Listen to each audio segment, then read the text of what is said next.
this evening on the bench, as you can clearly see, we have a parcel, and it has arrived from one of the followers who follows my YouTube channel, and I follow his, George Christofi, and I will post a link to his channel in the thing underneath, whatever you call it, the comments and things. Very nicely sent, because he knew I was interested in this particular item that he'd won in a lot, and so he's forwarded it on to me. And basically this evening is going to be an unboxing, have a look inside, see what we've got, and it's it could also be what it says on the box here. It does say F Dom outfit, whatever that is. I don't know who Dom is, and an M Gimp suit including ball gag. I'm not entirely sure what that is, but it's obviously I don't know, something to do with I don't know, one of these online game things. Maybe it's a game console or something, I'm not sure. And yes, it's got my name clearly marked on the box here, to Simon Dollyface Spires, and my address at work. So let's open it up and see what adventures appear inside. Now, I really got no idea what to expect in here.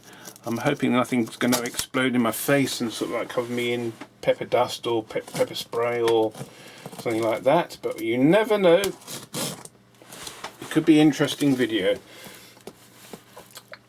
Let's open it up and have a look inside.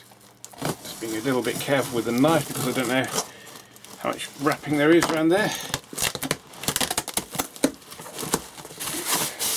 Uh-oh. Well, the first thing that we know is it's got lots of chips in it, and these chips are a bloody nightmare. Got a piece of paper inside. What's this piece of paper say? Wow, look at that! The original manual for a Super Sovereign radio. Well, that gives you a clue, doesn't it? That must have come originally with the radio. Oh, it's got that lovely old fusty smell where it's been stored in someone's laundry basket or something. So that's the original manual for a Super Sovereign hacker. So there's a good chance that this is probably a Roberts radio inside. Nicely packed, and please note, people, if you're packing radios, this is how you're supposed to pack a radio. You double box it and you give it lots of protection, because once my Hermes get hold of it, and when they throw them as hard as they can to the back of their vans, this radio will probably still survive, whereas something just wrapped up in a jiffy bag won't. Right, so yes, you know what's going to happen, don't you? As soon as I lift this box out, this stuff's going to go everywhere, and I'm going to spend the next 20 minutes tidying up. So here we go. I'm going to try and think it out. No, it's not going to come out. I don't think it's going to come out with it. These chips go. Here we go, all over the bloody floor. Right, okay. So, let me just get the decontamination team in, and I'll clear this up, and then we'll have a look at the radio. Okay, just slightly off topic. These chips that we've just spent 2 hours clearing off the floor look like they're the biodegradable type. They're not made of polystyrene. They're made of some sort of, like, I don't know, it must be blown paper or something like that. But you can actually dissolve these fairly easily, and you can actually get rid of them quite. I've done this before. When you've got hundreds of them and you can't chuck them in the bin, just put some water on them. Give them a little bit of time, and sort of see them dissolving into basically like snot, really. That's all I can really describe it as. See them melting away? And it's quite a good way of getting rid of them. If you've got hundreds of them, just chuck them in a bucket full of water and they dissolve. So they are fully biodegradable, which is great. And I know George is very keen on saving the planet. He's a member of the Greenpeace party, and it's quite high up apparently. So yeah, he's obviously interested in keeping the planet safe. Okay, so let's move on to the second part of the parcel. So this is actually the next day after I spent yeah, about 4 hours clearing up, and then had to go to bed because I was worn out. Get this apart and have it aside.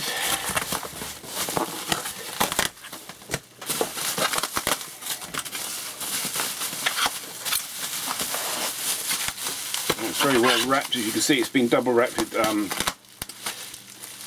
bubble wrap, so it's got 2 layers of bubble wrap around it, at least 2 layers of bubble wrap around it. You can't see this, can you? Let's zoom out, let's get you back into view. Just get this I managed to get the radio, looks like upside down.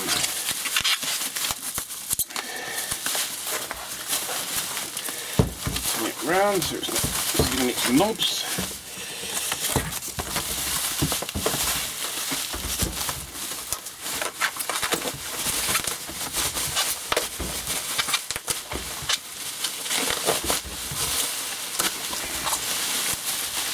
Wow. Woohoo! Oh, it's lovely. So this is the Hacker Super Sovereign, and this is their sort of, in their later era of sort of making Hacker radios, this was probably the last really decent radio they made, unfortunately.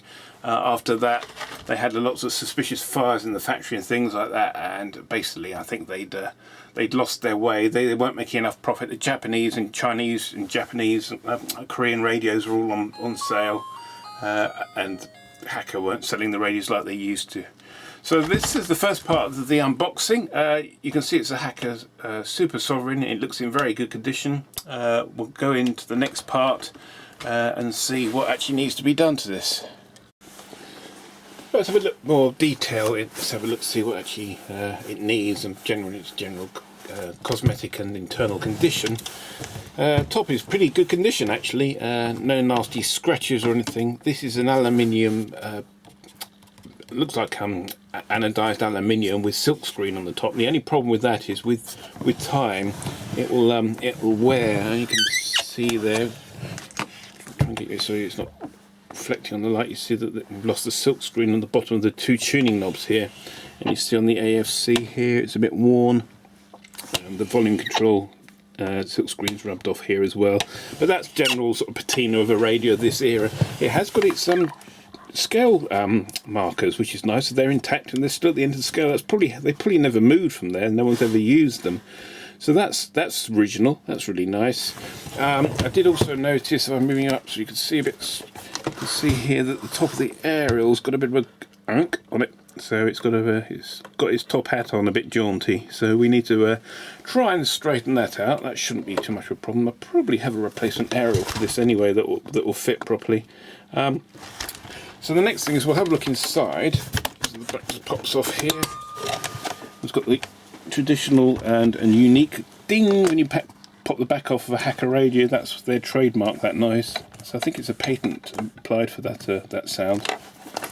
So inside here we go. We've got the battery compartment at the bottom, power amplifier stage here, IF and tuning here, and more stuff over here. Probably one's for shortwave and one's for FM. That's usually how they used to do it. So the FM band is on one side, and the AM side is all done by the other. It's got a large, looks like a 6x9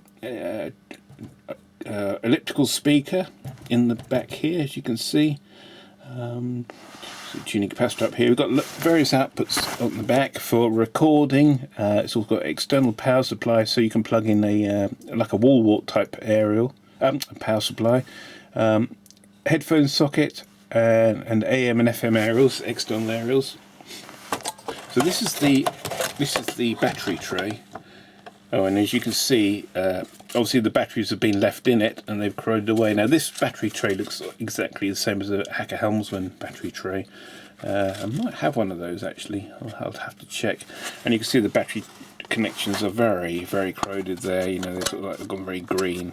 But the battery tray, apart from that, is in pretty good condition. I'll quite likely be able to repair that, so that's not the end of the world. That just needs taking it down and cleaning, washing out with sort of like vinegar and stuff to clean all the salts out of it. But there's nothing seriously wrong there.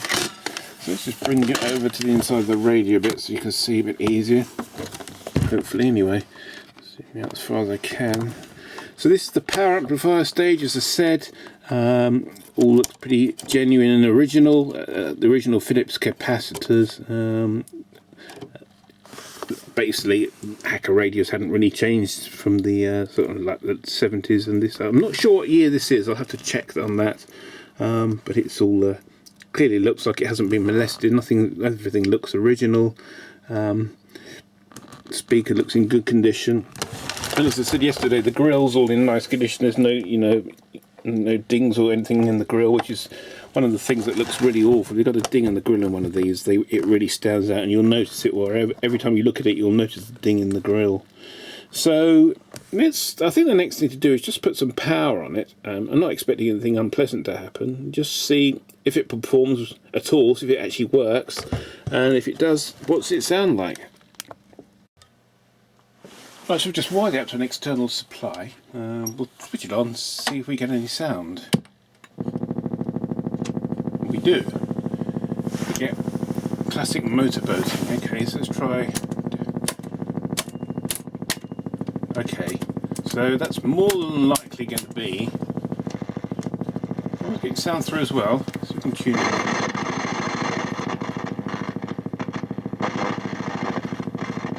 Okay, so that's the classic instability in probably the amplifier. Most going to be the amplifier down here. So I think the next thing we need to do is probably have a look. Start off with this amplifier. Have a look at this amplifier. See if it needs. Oh, it's going to need recapping. It's clearly going to need recapping after that. So maybe that's the first thing to start, and then that'll be on the next part of the video. We'll get the amplifier apart, or out of the unit, out of the radio. Strip it down. See what caps need changing, which will be all the electrolytics, and then we can move on from there. But it's got signs of life. It's not totally dead. It's just going to need a bit of TLC.